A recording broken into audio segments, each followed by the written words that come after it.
গল্প কবিতা পাঠে সকলকে স্বাগত জানিয়ে শুরু করছি আজকের গল্প অনধিকার প্রবেশ। লেখক রবীন্দ্রনাথ ঠাকুর।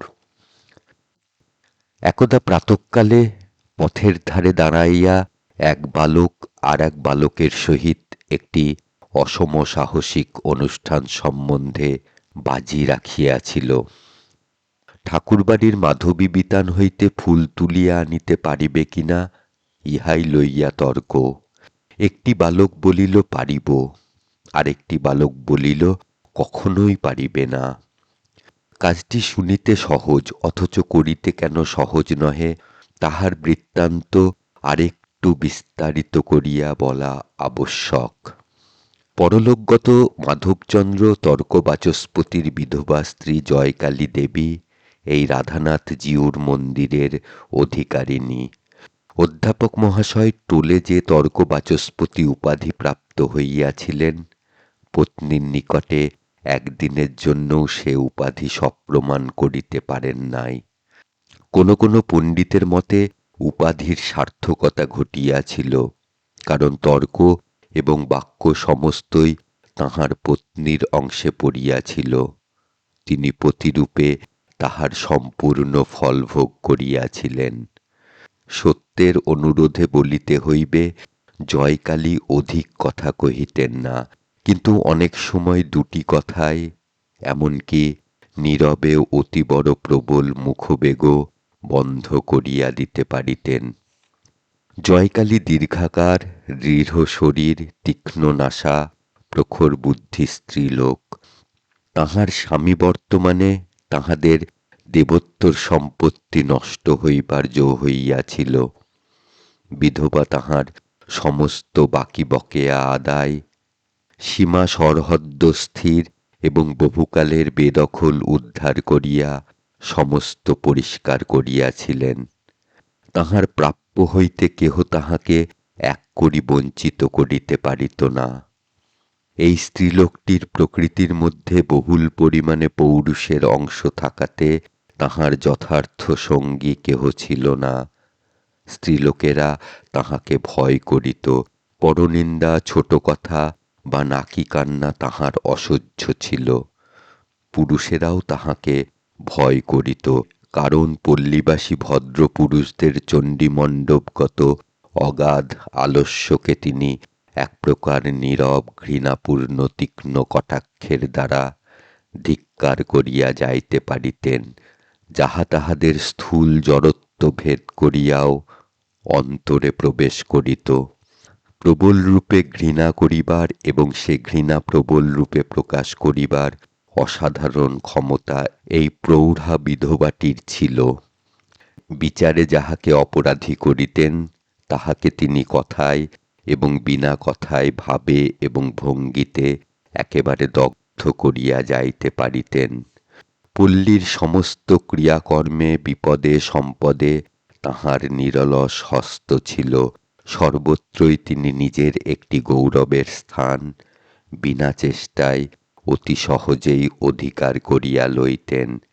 যেখানে তিনি উপস্থিত থাকিতেন, সেখানে তিনি যে সকলের প্রধান পদে সে সম্বন্ধে তাঁহার নিজের অথবা উপস্থিত কোনো ব্যক্তির মনে কিছুমাত্র সন্দেহ থাকিত না। রোগীর সেবায় তিনি সিদ্ধহস্ত ছিলেন, কিন্তু রোগী তাহাকে যমেরই মতো ভয় করিত। পথ্য বা নিয়মের লেশমাত্র লঙ্ঘন হইলে তাহার ক্রোধানল রোগের তাপ অপেক্ষা রোগীকে অধিক উত্তপ্ত করিয়া তুলিত। এই দীর্ঘাকার কঠিন বিধবাটি বিধাতার কঠোর নিয়মদণ্ডের ন্যায় পল্লীর মস্তকের উপর উদ্যত ছিল। কেহ তাহাকে ভালোবাসিতে অথবা অবহেলা করিতে সাহস করিত না। পল্লীর সকলের সঙ্গেই তাহার যোগ ছিল, অথচ তাহার মতো অত্যন্ত একাকিনী কেহ ছিল না। বিধবা নিঃসন্তান ছিলেন। পিতৃমাতৃহীন দুইটি ভ্রাতুষ্পুত্র তাহার গৃহে মানুষ হইত। পুরুষ অভিভাবক অভাবে তাহাদের যে কোনো প্রকার শাসন ছিল না, এবং স্নেহান্ধ পিসিমার আদরে তাহারা যে নষ্ট হইয়া যাইতেছিল এমন কথা কেহ বলিতে পারিত না। তাহাদের মধ্যে বড়টির বয়স 18 হইয়াছিল। মাঝে মাঝে তাহার বিবাহের প্রস্তাবও আসিত এবং পরিণয় বন্ধন সম্বন্ধে বালকটির চিত্তও উদাসীন ছিল না। কিন্তু পিসিমা তাহার সেই সুখ বাসনায় একদিনের জন্য প্রশ্রয় দেন নাই। অন্য স্ত্রীলোকের ন্যায় কিশোর নবদম্পতির নবপ্রেমোদ্গম দৃশ্য তাহার কল্পনায় অত্যন্ত উপভোগ্য মনোরম বলিয়া প্রতীত হইত না, বরং তাহার ভ্রাতুষ্পুত্র বিবাহ করিয়া অন্য ভদ্র গৃহস্থের ন্যায় আলস্য ভরে ঘরে বসিয়া পত্নীর আদরে প্রতিদিন স্ফীত হইতে থাকিবে, এ সম্ভাবনা তাহার নিকট নিরতিশয় হেয় বলিয়া প্রতীত হইত। তিনি কঠিনভাবে বলিতেন, পুলিন আগে উপার্জন করিতে আরম্ভ করুক, তারপরে বধূ ঘরে আনিবে। পিসিমার মুখের সেই কঠোর বাক্যে প্রতিবেশিনীদের হৃদয় বিদীর্ণ হইয়া যাইত। ঠাকুরবাড়িটি জয়কালীর সর্বাপেক্ষা যত্নের ধন ছিল। ঠাকুরের শয়ন বসন স্নানাহারের তিলমাত্র ত্রুটি হইতে পারিত না। পূজক ব্রাহ্মণ দুটি দেবতার অপেক্ষা এই একটি মানবীকে অনেক বেশি ভয় করিত। পূর্বে এক সময় ছিল যখন দেবতার বরাদ্দ দেবতা পুরা পাইতেন না, কারণ পূজক ঠাকুরের আরেকটি পূজার প্রতিমা গোপন মন্দিরে ছিল, তাহার নাম নিস্তারিণী। গোপনে ঘৃত দুগ্ধ ছানা ময়দার নৈবেদ্য স্বর্গে নরকে ভাগাভাগি হইয়া যাইত। কিন্তু আজকাল জয়কালীর শাসনে পূজার 16 আনা অংশই ঠাকুরের ভোগে আসিতেছে। উপদেবতাগণকে অন্যত্র জীবিকার অন্য উপায় অন্বেষণ করিতে হইয়াছে। বিধবার যত্নে ঠাকুরবাড়ির প্রাঙ্গণটি পরিষ্কার তকতক করিতেছে, কোথাও একটি তৃণমাত্র নাই। একপার্শ্বে মঞ্চ অবলম্বন করিয়া মাধবীলতা উঠিয়াছে, তাহার শুষ্ক পত্র পরিবামাত্র জয়কালী তাহা তুলিয়া লইয়া বাহিরে ফেলিয়া দেন। ঠাকুরবাড়িতে পারিপাট্য পরিচ্ছন্নতা ও পবিত্রতার কিছুমাত্র ব্যাঘাত হইলে বিধবা তাহা সহ্য করিতে পারিতেন না। পাড়ার ছেলেরা পূর্বে লুকাচুরি খেলা উপলক্ষে এই প্রাঙ্গণের প্রান্তে আসিয়া আশ্রয় গ্রহণ করিত এবং মধ্যে মধ্যে পাড়ার ছাগ শিশু আসিয়া মাধবীলতার বল্কলাংশ কিছু কিছু ভক্ষণ করিয়া যাইত। এখন আর সে সুযোগ নাই। পর্বকাল ব্যতীত অন্য দিনে ছেলেরা প্রাঙ্গণে প্রবেশ করিতে পাইত না এবং ক্ষুধাতুর ছাগ শিশুকে দণ্ডাঘাত খাইয়াই দ্বারের নিকট হইতে তারস্বরে আপন অজজননীকে আহ্বান করিতে করিতে ফিরিতে হইত। অনাচারী ব্যক্তি পরমাত্মীয় হইলেও দেবালয়ের প্রাঙ্গণে প্রবেশ করিতে পাইত না। জয়কালীর একটি যবন করপক্ষ কুক্কুটমাংস লোলুপ ভগিনীপতি আত্মীয় সন্দর্শন উপলক্ষে গ্রামে উপস্থিত হইয়া মন্দির অঙ্গনে প্রবেশ করিবার উপক্রম করিয়াছিলেন। জয়কালী তাহাতে তড়িৎ ও তীব্র আপত্তি প্রকাশ করাতে সহোদরা ভগিনীর সহিত তাহার বিচ্ছেদ সম্ভাবনা ঘটিয়াছিল। এই দেবালয় সম্বন্ধে বিধবার এতই অতিরিক্ত অনাবশ্যক সতর্কতা ছিল যে সাধারণের নিকট তাহা অনেকটা বাতুলতা রূপে প্রতীয়মান হইত। জয়কালী আর সর্বত্রই কঠিন উন্নত স্বতন্ত্র। কেবল এই মন্দিরের সম্মুখে তিনি পরিপূর্ণভাবে আত্মসমর্পণ করিয়াছিলেন। এই বিগ্রহটির নিকট তিনি একান্ত রূপে জননী, পত্নী, দাসী। ইহার কাছে তিনি সতর্ক, সুকোমল, সুন্দর এবং সম্পূর্ণ অবনম্র। এই প্রস্তরের মন্দির এবং প্রস্তরের মূর্তিটি তাহার নিগূঢ় নারী স্বভাবের একমাত্র চরিতার্থতার বিষয় ছিল। ইহাই তাহার স্বামী, পুত্র, তাহার সমস্ত সংসার। ইহা হইতেই পাঠকেরা বুঝিবেন যে বালকটি মন্দির প্রাঙ্গণ হইতে মাধবী মঞ্জরী আহরণ করিবার প্রতিজ্ঞা করিয়াছিল, তাহার সাহসের সীমা ছিল না। সে জয়কালীর কনিষ্ঠ ভ্রাতুষ্পুত্র নলিন। সে তাহার পিসিমাকে ভালো করিয়াই জানিত, তথাপি তাহার দুর্দান্ত প্রকৃতি শাসনের বশ হয় নাই। যেখানে বিপদ সেখানেই তাহার একটি আকর্ষণ ছিল, এবং যেখানে শাসন সেখানেই লঙ্ঘন করিবার জন্য তাহার চিত্ত চঞ্চল হইয়া থাকিত। জনশ্রুতি আছে বাল্যকালে তাহার পিসিমার স্বভাবটিও এইরূপ ছিল। জয়কালী তখন মাতৃস্নেহ মিশ্রিত ভক্তির সহিত ঠাকুরের দিকে দৃষ্টি নিবদ্ধ করিয়া দালানে বসিয়া একমনে মালা জপিতেছিলেন। বালকটি নিঃশব্দ পদে পশ্চাৎ হইতে আসিয়া মাধবী তলায় দাঁড়াইল। দেখিল নিম্ন শাখার ফুলগুলি পূজার জন্য নিঃশেষিত হইয়াছে। তখন অতি ধীরে ধীরে সাবধানে মঞ্চে আরোহণ করিল।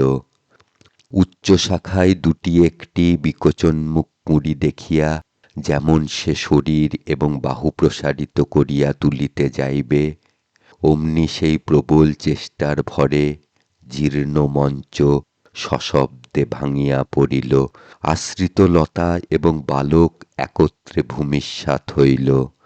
জয়কালী তাড়াতাড়ি ছুটিয়া আসিয়া তাহার ভ্রাতুষ্পুত্রটির কীর্তি দেখিলেন।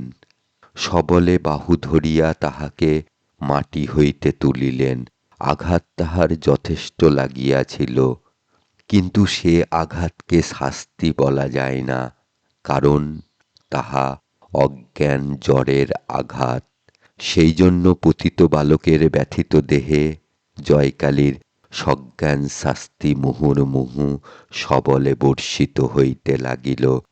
বালক এক বিন্দু অশ্রুপাত না করিয়া নীরবে সহ্য করিল। তখন তাহার পিসিমা তাহাকে টানিয়া লইয়া ঘরের মধ্যে রুদ্ধ করিলেন। তাহার সেদিনকার বৈকালিক আহার নিষিদ্ধ হইল। আহার বন্ধ হইল শুনিয়া দাসী মোক্ষদা কাতর কণ্ঠে ছলছল নেত্রে বালককে ক্ষমা করিতে অনুনয় করিল। জয়কালীর হৃদয় গলিল না। ঠাকুরানীর অজ্ঞাতসারে গোপনে ক্ষুধিত বালককে কেহ যে খাদ্য দিবে, বাড়িতে এমন দুঃসাহসিক কেহ ছিল না। বিধবা মঞ্চ সংস্কারের জন্য লোক ডাকিতে পাঠাইয়া পুনর্বার মালা হস্তে দালানে আসিয়া বসিলেন। মোক্ষদা কিছুক্ষণ পরে সভয়ে নিকটে আসিয়া কহিল, ঠাকুরমা, কাকাবাবু ক্ষুধায় কাঁদিতেছেন, তাহাকে কিছু দুধ আনিয়া দিব কি? জয়কালী অবিচলিত মুখে কহিলেন, না। মোক্ষদা ফিরিয়া গেল। অদূরবর্তী কুটিরের কক্ষ হইতে নলিনের করুণ ক্রন্দন ক্রমে ক্রোধের গর্জনে পরিণত হইয়া উঠিল। অবশেষে অনেকক্ষণ পরে তাহার কাতরতার শ্রান্ত উচ্ছ্বাস থাকিয়া থাকিয়া জপনিরতা পিসিমার কানে আসিয়া ধ্বনিত হইতে লাগিল। নলিনের আর্তকণ্ঠ যখন পরিশ্রান্ত ও মৌনপ্রায় হইয়া আসিয়াছে, এমন সময় আরেকটি জীবের ভীত কাতর ধ্বনি নিকটে ধ্বনিত হইতে লাগিল, এবং সেই সঙ্গে ধাবমান মনুষ্যের দূরবর্তী চিৎকার শব্দ মিশ্রিত হইয়া মন্দিরের সম্মুখস্থ পথে একটা তুমুল কলরব উত্থিত হইল। সহসা প্রাঙ্গণের মধ্যে একটা পদশব্দ শোনা গেল। জয়কালী পশ্চাতে ফিরিয়া দেখিলেন, ভূপর্যন্ত মাধবীলতা আন্দোলিত হইতেছে। সরস কণ্ঠে ডাকিলেন, নলিন! কেহ উত্তর দিল না। বুঝিলেন অবাধ্য নলিন বন্দিশালা হইতে কোনো ক্রমে পলায়ন করিয়া পুনরায় তাহাকে রাগাইতে আসিয়াছে। তখন অত্যন্ত কঠিনভাবে অধরের উপরে ওষ্ঠ চাপিয়া বিধবা প্রাঙ্গণে নামিয়া আসিলেন। লতাকুঞ্জের নিকট পুনরায় ডাকিলেন, নলিন! নলিন! নলিন! উত্তর পাইলেন না। শাখা তুলিয়া দেখিলেন একটা অত্যন্ত মলিন শূকর প্রাণ ভয়ে ঘন পল্লবের মধ্যে আশ্রয় লইয়াছে। যে লতাবিতান এই ইষ্টক প্রাচীরের মধ্যে বৃন্দা বিপিনের সংক্ষিপ্ত প্রতিরূপ, যাহার বিকশিত কুসুম মঞ্জরীর সৌরভ, যাহার বিকশিত কুসুম মঞ্জরীর সৌরভ গোপীবৃন্দের সুগন্ধি নিঃশ্বাস স্মরণ করাইয়া দেয় এবং কালিন্দী তীরবর্তী সুখবিহারের সৌন্দর্য স্বপ্ন জাগ্রত করিয়া তোলে, বিধবার সেই প্রাণাধিক যত্নের সুপবিত্র নন্দন ভূমিতে অকস্মাৎ এই বীভৎস ব্যাপার ঘটিল। পূজারী ব্রাহ্মণ লাঠি হস্তে তাড়া করিয়া আসিল। জয়কালী তৎক্ষণাৎ অগ্রসর হইয়া তাহাকে নিষেধ করিলেন এবং দ্রুতবেগে ভিতর হইতে মন্দিরের দ্বার রুদ্ধ করিয়া দিলেন। অনতিকাল পরেই সুরাপানে উন্মত্ত ডোমের দল মন্দিরের দ্বারে উপস্থিত হইয়া তাহাদের বলির পশুর জন্য চিৎকার করিতে লাগিল। জয়কালী রুদ্ধ দ্বারের পশ্চাতে দাঁড়াইয়া কহিলেন, যা বেটারা, ফিরে যা, আমার মন্দির অপবিত্র করিস নে। ডোমের দল ফিরিয়া গেল। জয়কালী ঠাকুরানী যে তাঁহার রাধানাথ জিউর মন্দিরের মধ্যে অশুচি জন্তুকে আশ্রয় দিবেন, ইহা তাহারা প্রায় প্রত্যক্ষ দেখিয়াও বিশ্বাস করিতে পারিল না। এই সামান্য ঘটনায় নিখিল জগতের সর্বজীবের মহাদেবতা পরম প্রসন্ন হইলেন, কিন্তু ক্ষুদ্র পল্লীর সমাজ নামধারী অতি ক্ষুদ্র দেবতাটি নিরতিশয় সংক্ষুব্ধ হইয়া উঠিল।